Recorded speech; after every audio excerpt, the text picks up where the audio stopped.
Assalamualaikum warahmatullahi wabarakatuh. Waalaikumsalam warahmatullahi wabarakatuh. Bismillahirrahmanirrahim.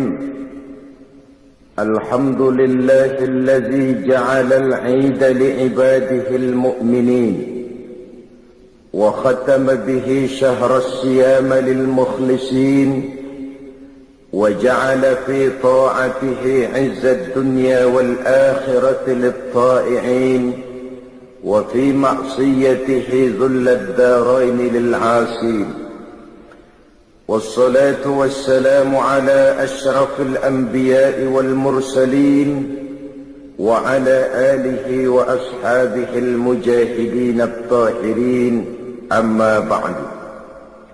Saudara-saudara kaum muslimin rahimakumullah,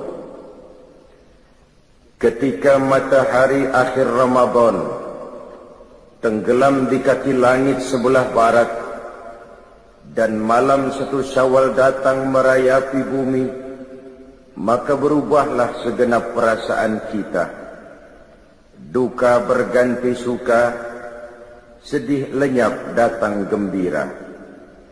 Kita kumandangkan kegembiraan dan kebahagiaan ini melalui ucapan takbir dan tahmid yang menggema bersaut-sautan dari rumah yang satu ke rumah yang lain, dari masjid yang satu ke masjid yang lain, bahkan dari kampung yang satu ke kampung yang lain.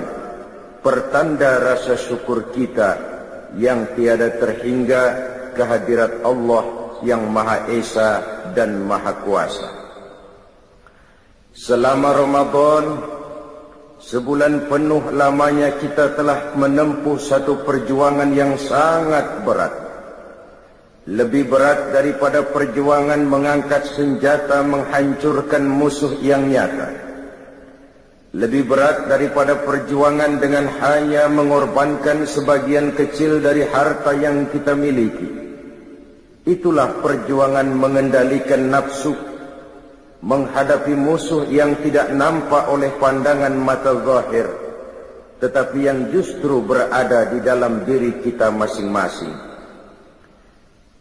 Kita kibarkan panji-panji kemenangan dan bendera kejayaan melalui ucapan takbir dan tahmid tadi, pertanda rasa syukur kita setelah sebulan berpuasa, melatih diri, membina takwa, mengharap ridho.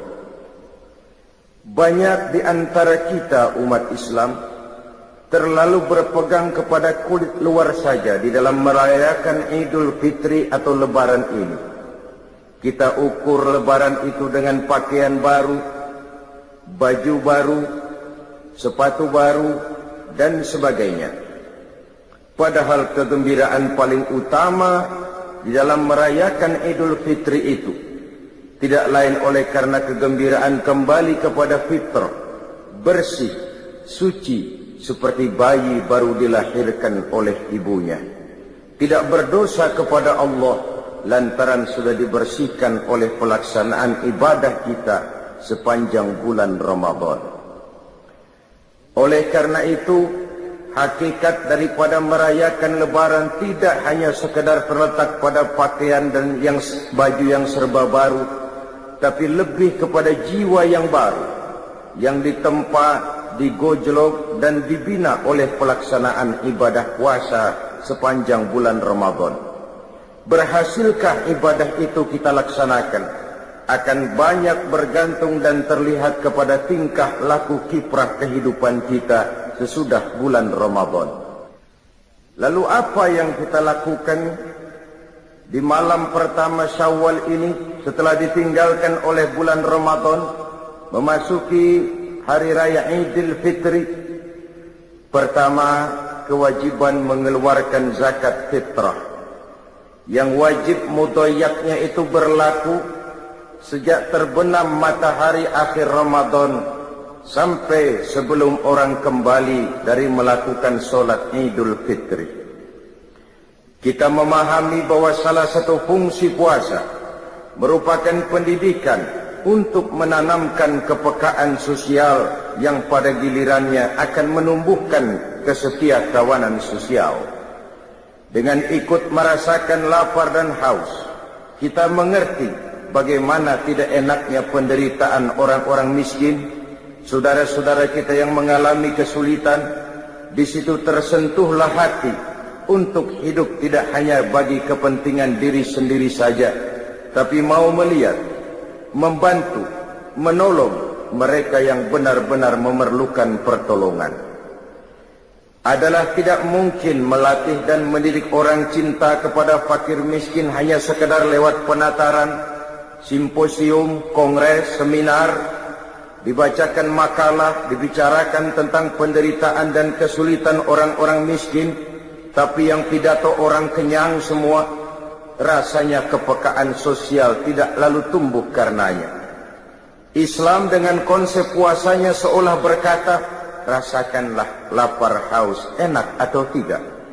Kalau kau tahu lapar haus tidak enak, laparmu sebentar, hausmu sekejap. Jika maghrib datang, lapar itu hilang, haus itu lenyap. Bagaimana saudara-saudaramu muslimin yang terkapar di kolong-kolong jembatan, yatim piatu yang merintih kelaparan, tiap hari merasakan seperti itu, tanpa tahu kapan hidup dan nasibnya akan berubah. Janda-janda tua, punya anak banyak, hidup pun miskin, perlu uluran tangan. Dan itu direalisir dengan kewajiban mengeluarkan zakat fitrah, yang tujuannya diantaranya adalah untuk membersihkan jiwa kita. Setelah ditempa dan digojol oleh pelaksanaan ibadah Ramadan, masih dibersihkan lagi dengan pembayaran zakat fitrah. Kemudian setelah zakat kita tunaikan, memperbanyak takbir. Adapun isi daripada takbir yang kita agungkan, yang kita kumandangkan di malam takbir itu, di malam pertama 1 Syawal itu, di antara inti isinya adalah La ilaha illallah wa la na'budu illa iyyah mukhlishina lahuddina walau karihal kafirun. Tidak ada Tuhan selain Allah. La na'budu illa iyyah, kami tidak akan menyembah kecuali hanya kepada Allah. Mukhlisin, ibadah itu kami lakukan kepada Allah ikhlas semata-mata karena mengharap ridha Allah. Meminjam istilah Rabi'atul Adawiyah, ibadah tidak kita kerjakan karena mengharapkan surga dan tidak pula karena takut kepada neraka, tetapi semata-mata karena rasa cinta kepada Allah Subhanahu wa ta'ala. Itu tingkat keikhlasan yang diajarkan oleh Rabi'atul Adawiyah. Kalau seseorang rajin beribadah cuma karena mengharapkan surga, barangkali kalau tidak ada surga, bubar ibadahnya. Kalau seseorang melakukan ibadah cuma karena takut kepada neraka, barangkali kalau tidak ada neraka, juga orang tidak akan melaksanakan ibadah. Tapi kalau semata-mata oleh karena rasa cintanya kepada Allah, itulah tingkat keikhlasan yang tinggi adanya. Tidak ada Tuhan selain Allah. Kami tidak akan menyembah kecuali hanya kepada Allah sepenuh keikhlasan. Dikala miskin kita menyembah Allah, dikala menjadi orang kaya kita juga tetap menyembah Allah. Dikala kita orang biasa kita menyembah Allah, dikala kita naik punya jabatan dan kedudukan kita pun tetap menyembah kepada Allah. Bukankah sebagian besar kita menyembah Allah hanya dalam saat-saat kritis, dikala kita merasa sedang perlu pegangan, objek seret, rezeki macet, muka pucat, pikiran empet. Dikala itu kita merasa perlu menyembah Allah. Tapi apabila diberikan pintu rizki yang luas, maka dalam sekejap kita lentur, luntur. Dan ini pernah disindir Allah dalam Al-Quran. Wa iza massal insana ad-durru da'ana li jambihi aw qa'idan aw qa'ima walamma kashafna anhu durrahu marra ka'an lam yad'una ila durrin massah. apabila manusia ditimpa kesulitan, kata Allah, da'ana, mereka pun berdoa, memohon, meminta kepada kami. Doa itu mereka lakukan sambil duduk, berbaring, tidur, pendeknya dalam segala keadaan. Kalau datang kesulitan menimpa kita, seluruh posisi kita gunakan untuk membaca dan memanjatkan doa. Tetapi kata Allah, falamma kasyafna anhu durrahu, manakala kesulitan yang menimpa mereka telah kami hilangkan, manakala awan hitam yang menaungi mereka telah kami singkirkan, marra ka'an lam yad'una ila durrin massahu, mereka pun berjalan dengan sombongnya, seolah-olah sebelumnya tidak pernah bermohon dan meminta kepada kami. Ini adalah watak umum dari manusia, hilang keikhlasannya, hanya memerlukan Allah dan agama pada saat-saat ia kepepet, menghadapi segala macam problema yang sulit terpecahkan. Dan apabila ia berada dalam satu kondisi yang luas, lapang, segalanya menjadi miliknya, ia pun berjalan dengan sombongnya, seolah-olah sebelumnya tidak pernah bermohon kepada Allah.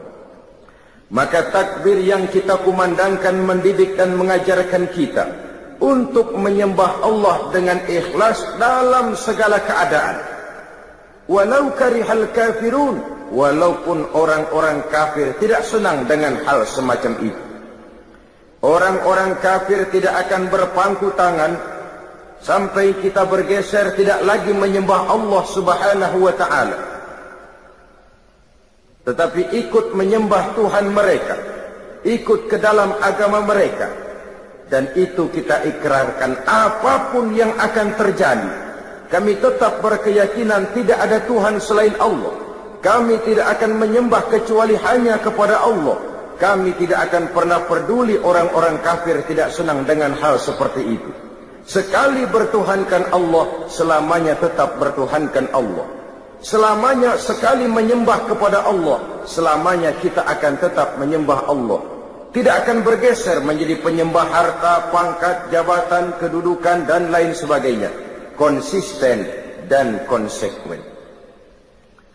Lalu yang kedua dari isi kandungan takbir yang kita kumandangkan itu, la ilaha illallah wahdah, tidak ada Tuhan selain Allah, ia Maha Esa, tidak beranak, tidak diperanakkan, tidak satupun yang bisa diserupakan dan diumpamakan dengan dia. Sadaqa wa'dah, Allah Maha membenarkan segala janjinya. Allah Maha benar dengan segala janjinya, bahwa orang-orang yang beriman dan beramal soleh akan mendapat kebahagiaan di dunia dan di akhirat, bahwa orang-orang yang ingkar dan pembangkang akan menikmati juga azab yang teramat pedih. Allah Maha benar dengan segala janjinya, tidak pernah sedikit pun Allah akan ingkar janji. Bahwa orang baik-baik akan ditempatkan di surganya, dan bahwa orang-orang jahat akan ditempatkan di nerakanya. Itulah janji Allah dalam kehidupan ini. Sadaqa wa'dah, Maha benar Allah dengan segala janjinya. Wa nasara 'abdah, dan Allah menolong hamba-hambanya. Orang-orang yang benar-benar menghamba kepada Allah, menyembah Allah dalam suka dan duka, dalam miskin dan kaya, Allah akan menolong orang-orang seperti itu. Dan apabila pertolongan Allah datang, maka tidak satu tenaga pun lagi yang akan sanggup membahayakan kita. Marilah kita lihat perjalanan hidup Rasulullah sallallahu alaihi wasallam. Saudara lihat ketika perjuangan dimulai pada periode Mekah, sebenarnya ya, kalau menurut perhitungan taktik dan strategi militer saja, mestinya ketika di Mekah itu Nabi Muhammad hancur sehancur-hancurnya. Coba lihat, kurang apa Quraisy ketika periode Mekah, kekuasaan mutlak di tangan mereka. Kurang apa? Itu yang namanya Abu Jahal, Abu Lahab, Abu Sufyan. Segala daya dan dana mereka kerahkan. segala kekuatan dan kemampuan mereka curahkan untuk menghancurkan Nabi. Sejak diteror mental dan fisik, difitnah, dicaci maki, dilontari kotoran unta, dikucilkan di kampung bernama Syi'ib, sampai terjadi kemufakatan untuk membunuh Nabi, terjadi kemudian peristiwa hijrah. Kalau menurut perhitungan otak mestinya hancur, ternyata tidak hancur. Itu jelas ada faktor X. Dan faktor X itulah yang kita istilahkan dengan nasrum minallah, pertolongan dari Allah subhanahu wa ta'ala. Tidak mungkin, kata kita. Mana bisa menurut kebiasaan. Impossible, kata rasio. Tapi kalau Allah menghendaki, rasanya tidak ada yang tidak mungkin kalau Allah sudah menghendaki. Nasara abdah, Allah menolong hamba-hambanya. Menolong dengan hamba-hambanya ini jangan terpisah. Allah menolong hamba-hambanya, orang yang dengan konsekuen menyembah kepadanya dikala suka dan duka, selalu dalam pertolongan Allah. Oleh sebab itu, oleh seorang ulama kita diajarkan untuk takut kepada tiga. Allahumma inni akhafu minka, wa akhafu mimman yakhafu minka, wa akhafu mimman la yakhafu minka. Ya Allah, saya takut kepadamu. Ya Allah, saya takut juga kepada orang yang takut kepadamu. Ya Allah, saya juga takut kepada orang yang tidak takut kepadamu. Orang yang takut kepada Allah, kita takuti orang seperti itu. Kenapa? Orang yang takut kepada Allah, dia dekat dengan Allah. Orang seperti ini selalu ditolong Allah. Dia kalau kita sakiti memang tidak mungkin melawan. Barangkali akan lebih banyak mengalah. Tapi Allah akan menolongnya. Artinya kalau orang yang takut kepada Allah itu kita takut apanya? Kita takut kualatnya. Takut kepada Allah. Takut juga kepada orang yang takut kepada Allah. Yang ketiga, kita juga takut kepada orang yang tidak takut kepada Allah. Takut apanya? Takut sialnya. Sialnya itu yang bakal nular. Orang kalau sudah tidak takut kepada Allah, tidak ada norma. Orang yang seperti ini mengundang murka Allah. Kalau Allah murka, bencana datang. Kalau bencana datang, kesulitan tidak hanya menimpa orang-orang jahat. Orang-orang yang baik pun akan terkena juga jadinya.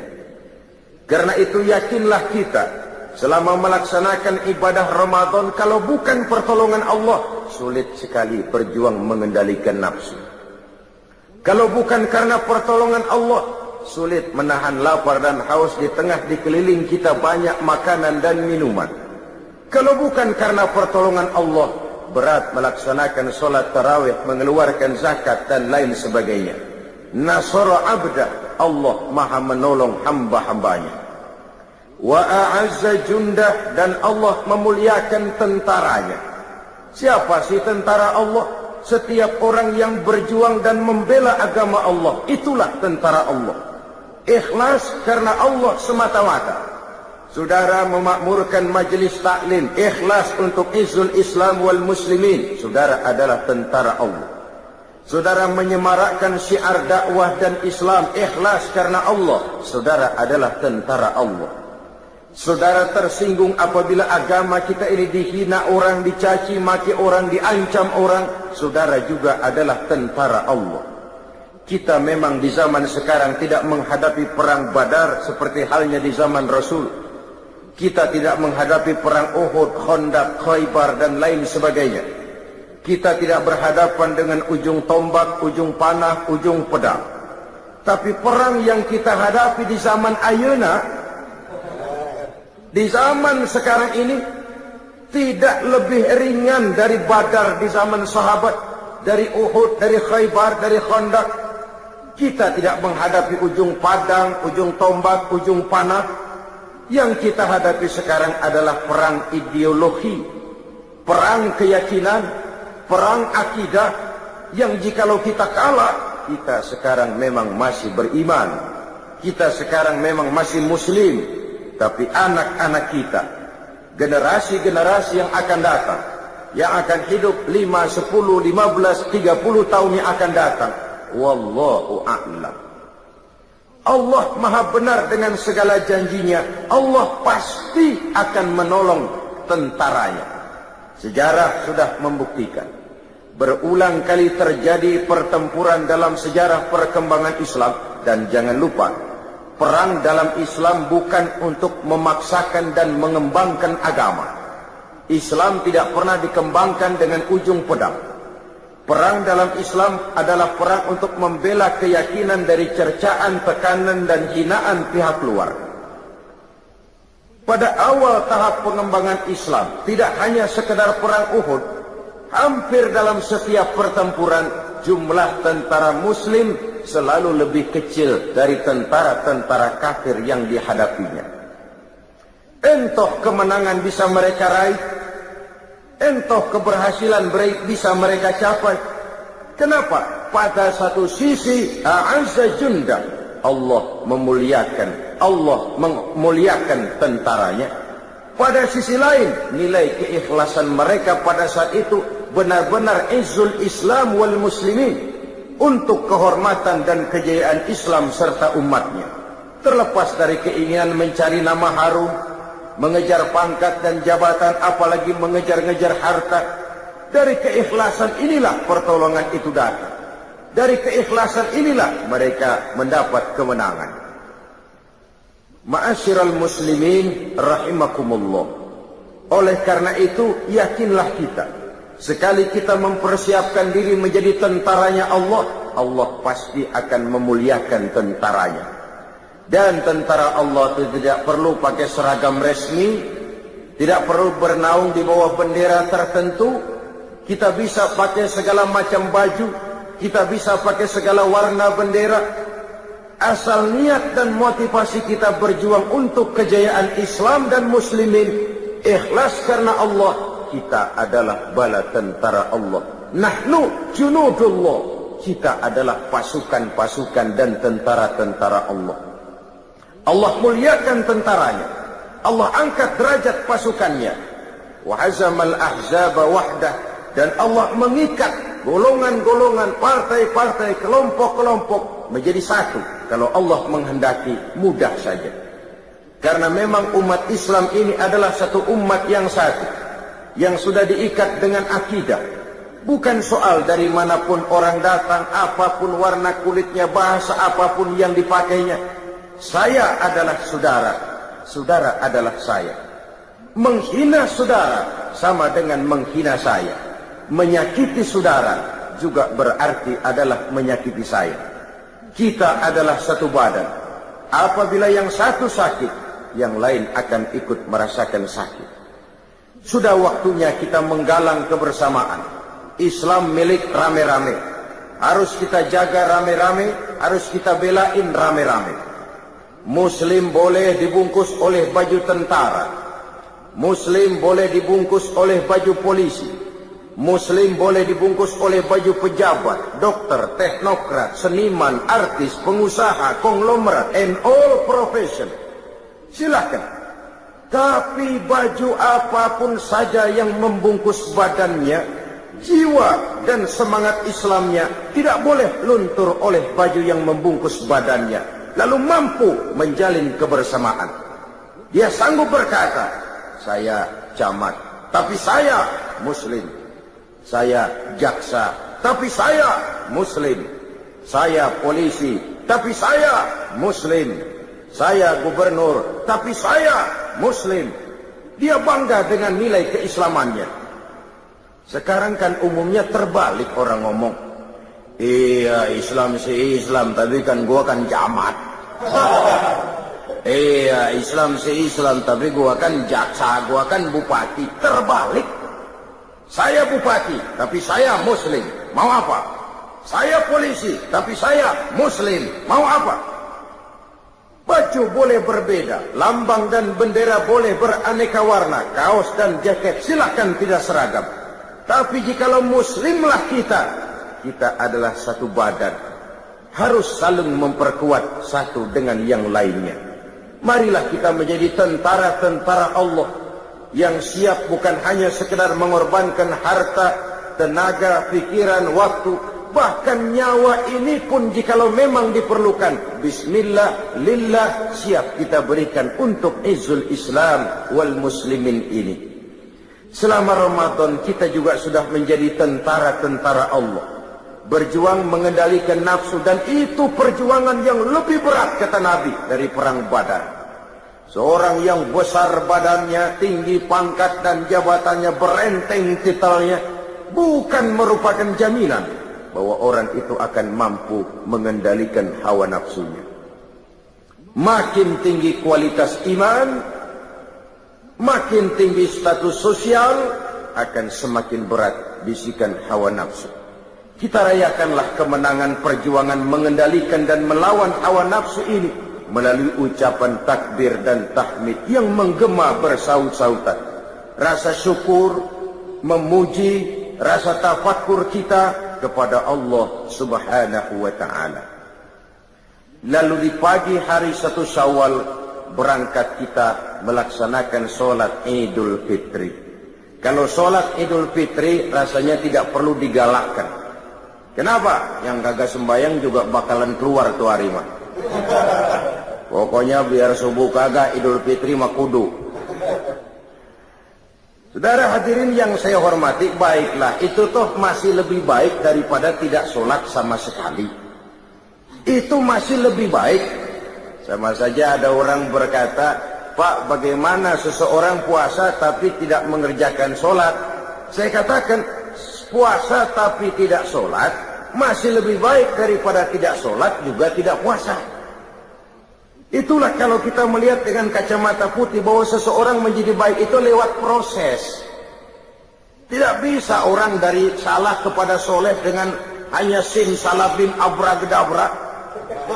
Ya walaupun kalau hidayah datang bisa saja, tetapi secara umum itu harus melalui proses.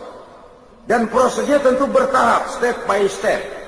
Taruh katalah dia belum senang sholat 5 waktu, tapi kalau Idul Fitri kan getol. Iya dah, Idul Fitri dah. Biarin dah, dandan habis-habisan, mandi juga pakai air kembang. Pakai kris kraton. Membelain Idul Fitri, padahal cuma sekedar sholat sunnah saja. Tapi baiklah, karena dari segi syiar ini pun baik. Apalagi dilaksanakan di lapangan, di tempat-tempat terbuka. Sehingga baik sekali kalau ada musola-musola kecil bikin panitia gabungan dilaksanakan di satu tempat. Ini kadang-kadang satu RW ada 15 musola, 15-15-nya bikin sembahyang Id. Main gengsi-gengsian. Pokoknya langgar gua kalau kagak bikin Id kagak sah. Sono bikin, sini bikin, akhirnya perang speaker. Tinggal orang bengong mau sembahyang kemana.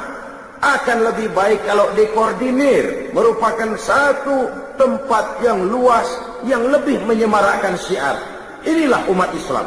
Kami ada, kami hadir, dan kami punya eksistensi. Saudara hadirin, ma'asyiral muslimin rahimakumullah. Kita laksanakan sholat Idul Fitri di awal hari pertama pada bulan Syawal itu. Disinilah kebahagiaan itu mencapai puncaknya. Dan apabila sholat Idul Fitri itu sudah selesai, maka bubarlah kita untuk bersilaturahmi dengan sesama saudara-saudara kita. Apa yang kita lakukan setelah usai sholat Idul Fitri? Bermaaf-maafan di antara sesama kita. Kenapa itu kita lakukan? Sebab dengan pelaksanaan ibadah Ramadan, bersihlah diri kita di hadapan Allah. Jikalau ibadah puasa kita benar, kita kembali bersih seperti bayi baru dilahirkan oleh ibunya. Tidak punya dosa kepada Allah lantaran sudah dilebur oleh ibadah Ramadan. Saudara-saudara kaum muslimin rahimakumullah. Tinggal lagi dosa dan kesalahan kita di antara sesama manusia yang Allah belum akan memberikan maaf jikalau kita belum meminta maaf kepada yang bersangkutan. Dan yang lebih utama untuk dimintakan maaf dan ridhonya tidak lain adalah orang-orang tua kita, kaum kerabat, keluarga, sanak famili, teman, andai tolan, dan seterusnya. Dengan harapan, baiklah hubungan kita kepada Allah dan baik juga hubungan kita kepada sesama manusia. Kita adalah zon politiker, makhluk sosial yang hidup bermasyarakat. Dalam pergaulan sehari-hari, entah kecil, entah besar, entah sengaja, entah tidak, tentu kita pernah tersilap berbuat salah. Pada kesempatan itulah kita meminta saling memberi maaf. Disinilah hakikatnya kebahagiaan Idul Fitri. Pada kemenangan mengendalikan nafsu setelah berpuasa. Pada sikap saling maaf memaafkan. Kalau hanya sekedar pakaian baru, baju baru, makanan baru, sendal baru, mobil baru, istri baru, saya kira itu satu kebahagiaan semu.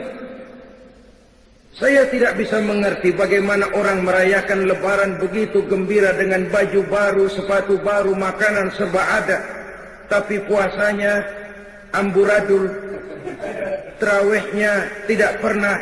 Kebahagiaan apa yang dirayakan dalam kondisi seperti itu? Kebahagiaan semu. Tidak lebih daripada kebahagiaan lipstik yang cuma sekadar kulit luarnya saja. Maka isi daripada berlebaran adalah berhalal bihalal, bersilaturahmi.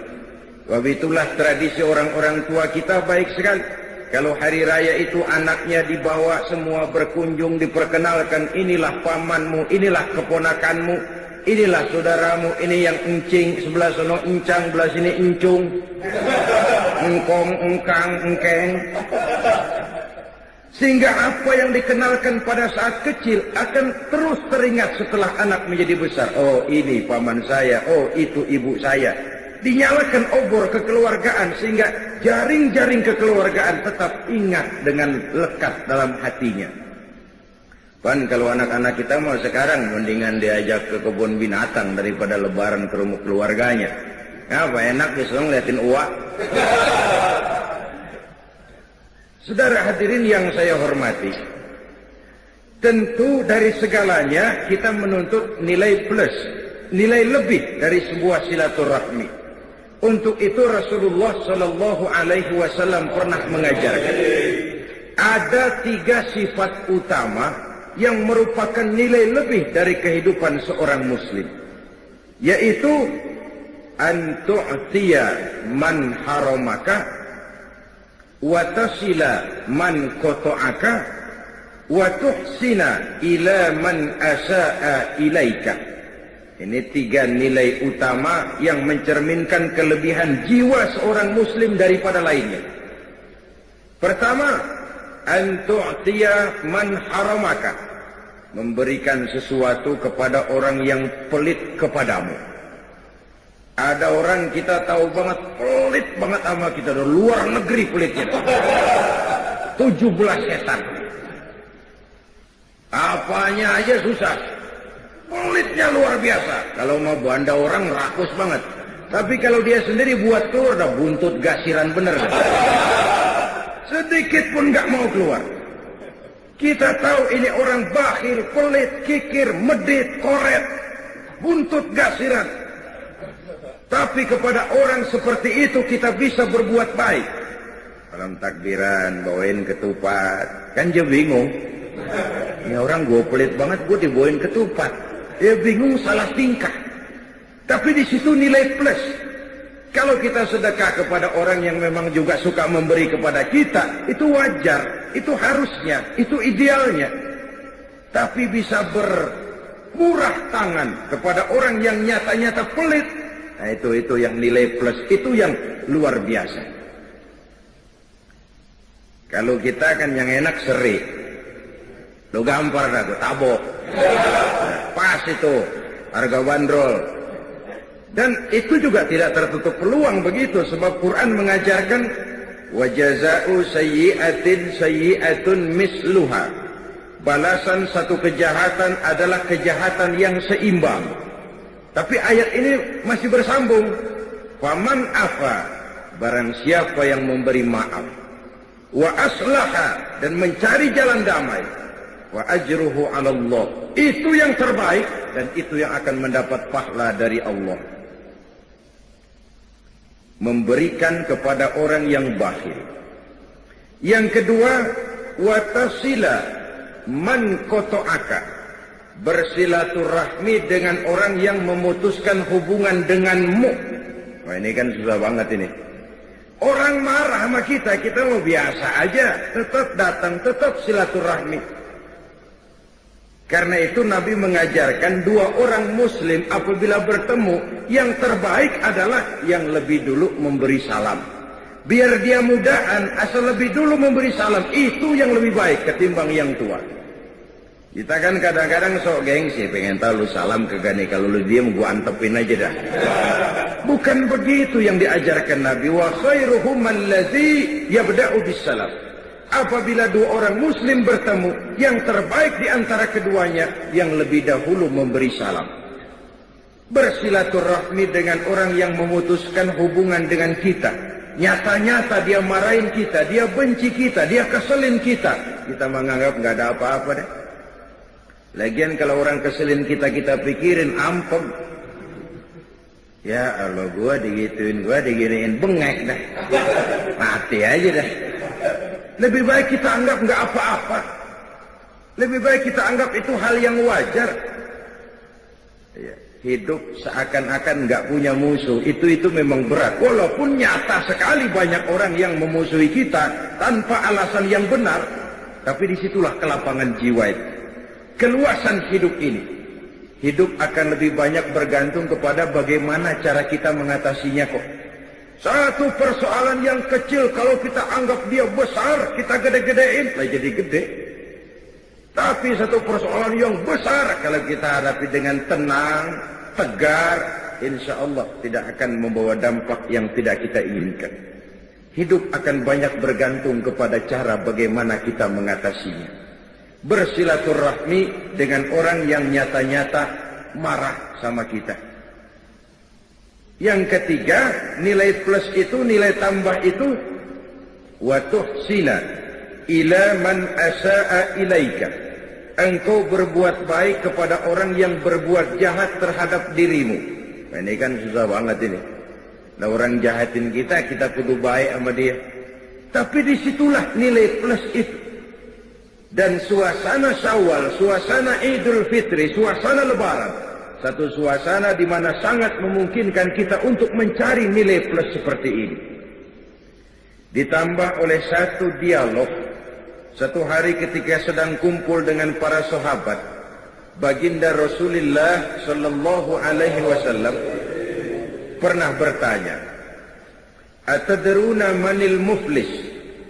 Saudara-saudara, tahukah saudara-saudara siapa orang muflis?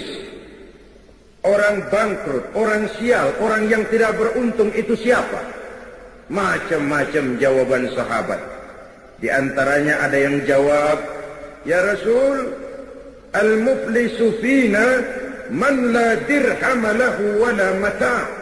Menurut pendapat kami ya Rasul, orang sial, orang bangkrut, orang yang tidak punya dirham, tidak punya uang, tidak punya harta. Ini jawaban sebagian sahabat, dan kayaknya ya begini jawaban sebagian besar orang sekarang. Siapa yang banyak duit? Raja. Yang nggak punya duit? Selamat bengong. Apalagi udah dekat lebaran kayak begini, orang udah pada kalap. Yang mau pulang mudik, yang pegawai negeri, gajinya kecil, anaknya banyak, kepalanya ngebet. Konsentrasi ibadah mulai buyar. Begitu jawaban sahabat dan begitu jawaban banyak orang. Uang adalah raja. Orang yang banyak duit sama yang kagak punya duit, jangan gaya hidupnya, jalannya aja lain. Baru jalannya udah lain. Ya sama juga orang kalau kerja di bangunan, lihatin dah. Hari Rebo sama hari Sabtu jalannya lain. Hari Sabtu mau gagah ada nyingsot lagi. Kenapa? Ada yang dikantongin. Ini sugesti. Sampai seorang penyair Arab pernah bilang, uang itu di mana-mana, taksur rijala mahabatan wa jalala, bikin gagah orang yang memilikinya. Dia adalah lidah yang paling ampuh bagi orang yang mau bicara. Dia adalah senjata yang paling tangguh bagi orang yang mau maju ke medan perang. Tapi apakah itu yang dimaksud Rasul? Beliau menjawab, bukan itu. Orang yang sial bukan orang yang nggak punya duit. Orang yang bangkrut bukan orang yang nggak punya harta. Lalu siapa ya Rasul? Innal muflisa min ummati, orang-orang yang sial yang bangkrut dari golongan umatku. Rasul tidak bicara Yahudi, Nasrani, Majusi, umatku. Kita ini. Siapa mereka? Kata Rasul, mayyati yaumal qiyamah bisolatin wa siyamin wa zakatin.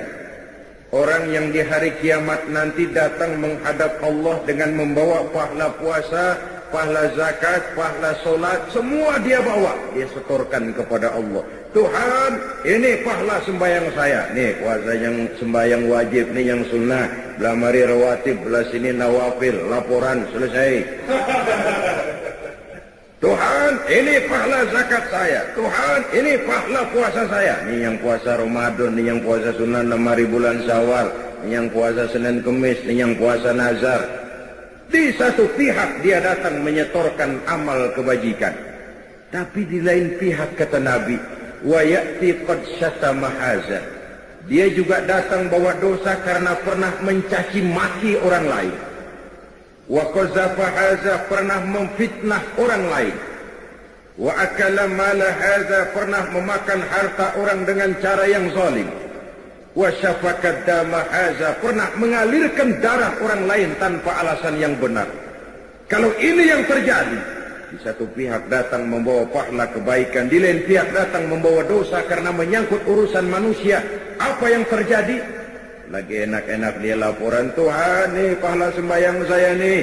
Datang orang dari sebelah kirinya, ntar dulu Tuhan. Apa mas? Ini orang memang benar tukang sembahyang. Cuma waktu di dunia saya pernah dicaci maki tanpa salah. Di depan umum habis dibikin malu saya, diperong muka saya. Hancur hati saya. Karena kelemahan saya tidak sanggup menuntutnya di dunia. Sekarang saya menuntut keadilan. Benar. Ini orang pernah kamu caci maki. Benar Tuhan. Kamu belum sempat minta maaf sama dia. Benar Tuhan. Siniin pahala sembahyang lo tuh. Kasihin tuh orang yang kamu caci maki. Habis orang yang mencaci maki, datang lagi yang lapor. Tuhan, ini orang memang tukang puasa. Tapi ketika di dunia saya pernah difitnah. Hancur nama baik saya karena fitnahnya. Di dunia saya tidak bisa menuntut. Sekarang saya menuntut keadilan. Benar Tuhan. Kamu belum minta maaf sama yang bersangkutan. Belum Tuhan. Siniin pahala puasamu, kasih orang yang kamu fitnah. Datang lagi Tuhan, dia memang tukang bayar zakat, sedekah rajin, tapi nyolongnya lebih gede dari sedekahnya. Harta saya dimakan dengan cara yang zalim, saya menuntut keadilan. Betul. Ayo pahala zakatmu kasih orang yang kau makan hartanya dengan cara yang zalim. Fa in faniyat hasanatuhu qabla an yuqda ma alaihi. Jikalau kebaikannya sudah habis dituntut, sedangkan dosa belum tertutup, tagihan datang terus. Ibarat orang dagang, modal bures, tagihan utang bejibun. Kan ngebet pala, bangkrut. Apa yang terjadi? Dosa orang yang kita fitnah, kita caci maki, kita makan hartanya dengan zalim, diambil, diberikan kepada kita. Apa enggak bangkrut? Sudah pahala dipretelin, dosa dibagiin. Kenapa bisa terjadi begini? Orang ini cuma baik hubungannya kepada Allah, tapi tidak baik hubungannya kepada sesama manusia. Hablum minallahnya hebat, tapi hablum minan nasnya acak-acakan. Akhirnya dia jadi bangkrut di padang mahsyar dan di akhirat nanti. Oleh karena itu agama mengajarkan dan menuntut keseimbangan. Baik hubungan kita kepada Allah dan baik juga hubungan kita kepada sesama manusia. Momentum di bulan Syawal merayakan Idul Fitri isinya adalah silaturahmi. Silaturahmi adalah media untuk memudahkan komunikasi. Dengan terwujudnya komunikasi, maka banyak hal yang bisa kita lakukan. Itulah sebabnya Rasulullah sallallahu alaihi wasallam memberikan peringatan keras kepada umatnya. Beliau bersabda, "Isnani la yanzurullahu ilaihima yaumal qiyamah." Ada dua golongan manusia yang di hari kiamat nanti tidak akan dipandang oleh Allah, tidak akan diopeni oleh Allah, alias didiemin, diantepin, dilihatin aja. Orang pada diopenin, dia enggak. Subhanallah. Saudara-saudara, di dunia ini kita didiemin aja sama mertua udah bingung. Ini mertua gua kenapa nih kalau salah ngomong nih mah diem aja. Bingung kita. Di padang mahsyar didiemin oleh Allah dua golongan manusia. Siapa mereka? Pertama, qati'ur rahim, orang yang suka memutuskan silaturahmi, orang yang demen banget sama marahan. Ada aja nyari-nyari gara-gara. Kalau setengah hari kagak marah, ngebet palanya. Orang kayak begini di akhirat nanti tidak akan diopeni oleh Allah. Yang kedua, wajarus su'i, tetangga yang jahat dengan tetangganya. Tidak pernah aman tetangga sebelahnya, baik dari gangguan tangan, lidah, ataupun anggota badannya yang lain. Kunjung mengunjungi dari rumah satu ke rumah yang lain, dari keluarga yang satu ke keluarga yang lain, menandakan kegiatan di hari raya Idul Fitri itu. Selebihnya adalah menjaga semangat Ramadan. Ini yang terpenting. Kalau pelaksanaan ibadah puasa kita berhasil, maka itu akan membentuk jiwa, semangat, dan gaya hidup sesudah Ramadan. 1 bulan mewarnai 11 bulan. Kan begitu. Kita sering terjebak kepada rutinitas ritual. Solat kita tidak mewarnai gerak hidup kita antara solat ke solat. Apa yang kita kerjakan antara subuh dengan zuhur tidak diwarnai oleh subuh kita. Haji tidak menyebabkan wawasan kita makin bertambah. 4-5 kali mondar-mandir Jakarta Mekah pergi haji, tapi piciknya tetap macam katak di bawah tempurung. Wawasannya tidak lalu terbuka walaupun dia sudah melihat Islam dalam skala yang makro. Ketekunan puasanya tidak menyebabkan kesetiakawanan sosialnya lalu tumbuh. Zakat yang dia keluarkan bahkan merasa bahwa dia lebih hebat dari orang yang menerima. Padahal belum tentu. Kita mengeluarkan zakat, hakikatnya hanya melaksanakan satu ibadah.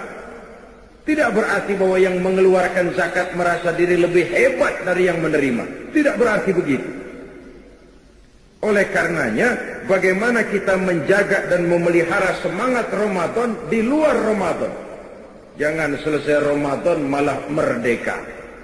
Ramadan rajin ke masjid, selesai Ramadan bubar ke masjid. Tinggal masjid sepi, apalagi subuh, imam doang berdua tikar.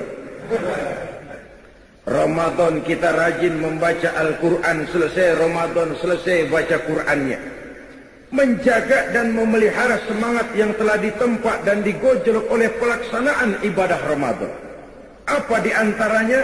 Kemampuan mengendalikan diri. Jangan lupa unsur pengendalian diri pada saat Ramadan bukan hanya pada waktu siang ketika berpuasa, tapi justru pada waktu malam. Kenapa? Malam setelah maghrib datang kondisi sudah serba memungkinkan. Kalau siang mah memang jelas makan nggak boleh, minum nggak boleh. Wajar kalau di situ kita bisa mengendalikan diri. Tapi jika maghrib datang, makan udah boleh, minum udah boleh, ngerokok udah boleh. Disitulah unsur pengendalian diri pada saat kondisi yang memungkinkan. Realita kehidupannya kita lihat.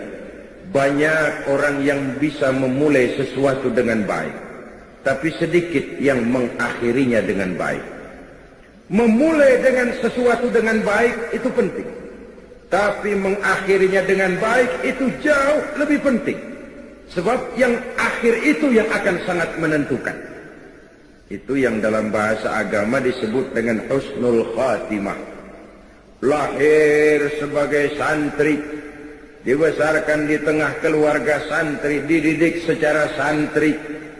Begitu remaja merantau ke kota besar, kena angin kota besar celeng, tenggelam di lembah maksiat, noda dan dosa, mabuk tiap malam, zina, hobi, judi, enggak karu-karuan. Dikala itu ajal datang merenggut nyawa.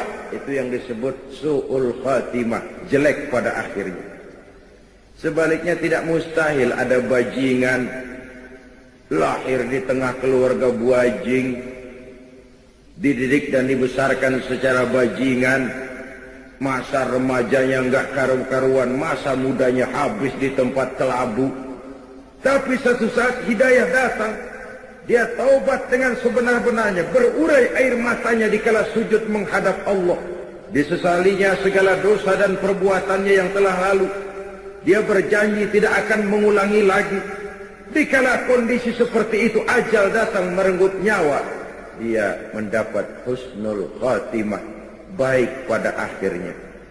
Bukankah puasa membentuk stabilitas temperatur batin, agar seseorang tidak hanya bisa memulai sesuatu dengan baik, tapi juga bisa mengakhirinya dengan baik?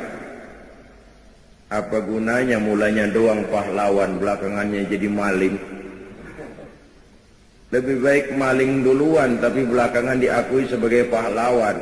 Kayak Robin Hood, kayak Pitung. Pitung kan maling itu Pitung.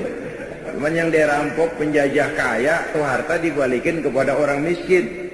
Oleh penjajah dia diisukan sebagai perampok, tapi oleh rakyat dia dianggap sebagai pahlawan.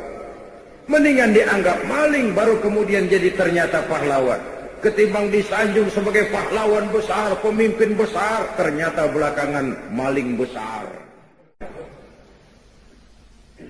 Memulai sesuatu dengan baik itu penting, mengakhirinya dengan baik itu jauh lebih penting, dan puasa mengarahkan kita ke sana. Lalu sikap hidup sesudah Ramadan, sabar, ulet, dan tahan uji. Itu kan gemblengan puasa. Biar lapar melilit perut, biar haus mencekik tenggorokan. Kalau maghrib belum datang, jangan sentuh itu makanan, jangan ambil itu minuman. Tunggu sampai timingnya tepat. Ini kan pendidikan juga. Zaman sekarang ini banyak orang pengen cepat kaya, tapi tidak sabar. Akhirnya menghalalkan segala cara, renten ditenggak, orang lain ditipu, judi jadi kerjaan sehari-hari, tuyul dirawatin. Pengen cepat naik pangkat tapi enggak sabar, akhirnya jilat atas, injek bawah, sikut kiri kanan, enggak peduli teman jadi lawan, lawan jadi teman, yang penting pangkat naik. Pengen cepat terkenal tapi enggak sabar bikin yang aneh-aneh. Kan orang sekarang mah pakai pepatah Arab tuh, bul ala zamzam fatu'raf katanya. Kalau pengen cepat ngetop, kencingin aja sumur Zam-Zam. Bakal terkenal ke seluruh dunia, terkenal gilanya. Artinya apa pepatah ini? Kalau pengen cepat terkenal, bikin yang aneh-aneh, yang orang lain kagak kerjain tuh kerjain dah. Perkara pantas nggak pantas nomor 18, yang penting ngetop dulu. Dicari yang aneh, baju yang paling aneh yang bagaimana nih, jauh bikin. Rambut yang paling aneh yang bagaimana nih, buntut tikus, jauh bikin. Ini sepatu yang paling aneh yang bagaimana, ngikut, mau pantas kek, mau kagak kek, urusan nanti. Yang penting ngetop aja dulu. Puasa melatih kita sabar. Hidup ini cuma nunggu giliran. Di balik musibah selalu ada hikmah. Cuma mata kita yang sering tidak bisa menerima kenyataan, tidak mengerti rahasia di balik sesuatu. Hidup cuma sekadar nunggu giliran. Ada saat datang, ada saat pergi. Ada yang lahir, ada yang mati. Sekarang dia miskin, esok dia naik ke atas memegang peranan. Hari ini dia di atas, lain hari dia turun ke bawah. Wa tilkal ayyamu nudawiluha bainan nas. Hari itu kami putar di antara manusia. Hidup beredar seperti roda pedati. Makanya kata orang-orang tua dulu, kalau lu lagi sehat, kudu ingat-ingat bakal sakit. Kalau sakit, kudu ingat-ingat bakalan sehat. Kalau hidup, kudu ingat-ingat bakalan mati. Kalau kaya kudu ingat-ingat bakalan miskin. Kalau nggak ingat begitu, kita akan terjebak akhirnya jadi Fir'aun kecil. Yang kaya berusaha sekuat tenaga agar jangan sampai jatuh miskin. Yang sudah punya kedudukan berusaha sekuat tenaga agar tidak turun-turun. Maka bergantungnya kepada manusia makin kuat. Padahal makin kita gantungkan hidup kepada manusia, semakin harus bersiap kita untuk kecewa. Kan begitu katanya rezeki, ya rezeki itu kan pangkat, harta, jodoh. Itu kayak bayangan. Kita diam, dia diam, kita lari kencengan dia. Sehingga orang sering mengeluh, dasar yang bukan rezeki, ubek-ubek kagak dapat, begitu gua diam orang bawain. Nah, itu yang namanya misteri. Oleh karena itu, sabar, ulet, dan tahan uji. Tidak mudah putus asa, tidak mudah bidlek, tidak mudah frustasi, lapang jiwa, luas pandangan, dan selalu husnuzon, baik sangka kepada Allah subhanahu wa ta'ala. Itu sebabnya Nabi pernah menjamin, ajaban li amril muslim, inna amrahu kullahu lahu khair. Aku heran urusan umat Islam ini. Segala persoalan baik bagi dia kalau dia nggak salah terima. Itu aja kuncinya. Kalau dia miskin, dia berkata, alhamdulillah kita miskin. Mudah-mudahan di akhirat nanti pemeriksaannya kagak lama-lama kayak orang kaya. Nah kan enak itu. Nah miskin apaan yang mau dikebet, emang yang mau diperiksa kagak. Tapi kalau dia kaya, alhamdulillah saya diberikan amanah harta. Mudah-mudahan harta ini bisa menunjang ibadah saya kepada Allah. Dalam posisi kaya, alhamdulillah. Dalam posisi miskin, alhamdulillah. Ajaban li amril muslim, inna amrahu kullahu lahu khair. Aku heran urusan orang Islam. Semua perkara bisa jadi baik bagi dia kalau dia nggak salah tanggap, kalau dia nggak salah terima. Mampu melihat hikmah di balik musibah. Sabar, ulet, dan tahan uji. Lalu sikap mental sesudah Ramadan menjadi manusia yang ikhlas, berbuat tanpa pamrih. Kenapa? Karena puasa memang ibadah abstrak. Kita tidak dapat sugesti kalau kita puasa. Kalau sholat kelihatan orang rada semangetan emang. Bayar zakat, nyantunin yatim, apalagi pakai panggil wartawan di shot dengan televisi, kelihatan kita pemurah ngasih orang. Wah, unsur sugestinya besar. Haji, apalagi haji, sekampung orang nganterin, udah kayak jenderal gitu. Orang haji itu kan perginya pulangnya raja. Unsur sugestinya besar. Tapi puasa, siapa yang mau nyemangetin puasa? Oh, puasanya hebat, puasanya hebat. Apa yang hebat orang nggak kelihatan. Unsur sugestinya kurang. Kalau toh kita laksanakan, itu tidak lain karena panggilan iman semata-mata. Maka puasa ini sulit terserang penyakit riya. Ibadah-ibadah yang lain oleh karena kelihatan orang, dia mudah terserang oleh penyakit riya. Karena itulah seharusnya jiwa yang digojlok, dibina dan ditempa oleh pelaksanaan ibadah Ramadan semakin membuat manusia mampu untuk berbuat tanpa pamrih. Ikhlas karena Allah lebih mengutamakan kepentingan orang banyak daripada kepentingan pribadi, keluarga, dan golongan. Kalau tidak, kita akan terserang penyakit tamak bin rakus alias serakah. Ini juga sudah digambarkan oleh perjalanan puasa. Coba aja kalau lagi mau menggerib bulan puasa, kira-kira jam 4, jam 5. Rasanya apaan aja mau kita minum, apaan aja mau kita makan, minuman udah berjejer kayak orang antri. Makanan segala macam makanan ada di atas meja. Rasanya kalau boleh orang lain jangan kebagian. Kalau bisa semuanya saja buat saya, orang lain nggak usah. Begitu menggebu. Padahal jika maghrib datang, ketak seteguk air, sepotong roti, 2-3 butir korma, kenyang itu datang. Kemana keinginan yang tadi begitu menggebu? Itu nafsu namanya. Dan mental seperti inilah yang sangat menghambat bagi terwujudnya usaha pemerataan pembangunan di Republik Indonesia ini. Sehingga kue-kue pembangunan itu tidak terbagi secara merata. Yang di atas gede, bawah kecil, mikin netes, mikin dikit. Kenapa? Akibat adanya mental tamak bin rakus alias serakah. Orang lain nggak boleh kebagian. Oleh puasa kita dididik untuk sederhana. Kenapa? Karena kita menyadari bahwa kalau sudah kena seteguk air, sepotong roti, 2-3 butir kurma, kenyang itu datang. Nafsu memang tidak pernah kenal puas, tidak pernah kenal cukup, dan tidak pernah kenal berhenti. Memperturutkan hawa nafsu sama saja dengan minum air laut. Semakin diminum, semakin haus tenggorokan, semakin kering tenggorokan dibuatnya. Oleh karena itu, marilah kita rayakan Idul Fitri ini dengan saling berhalal bihalal, bersilaturahmi, bertakbir, dan menjaga semangat Ramadan untuk kita terapkan di luar bulan Ramadan. Semoga arah hidup kita makin lurus dan jiwa semangat perjuangan kita dijaga dan dipelihara oleh Allah Subhanahu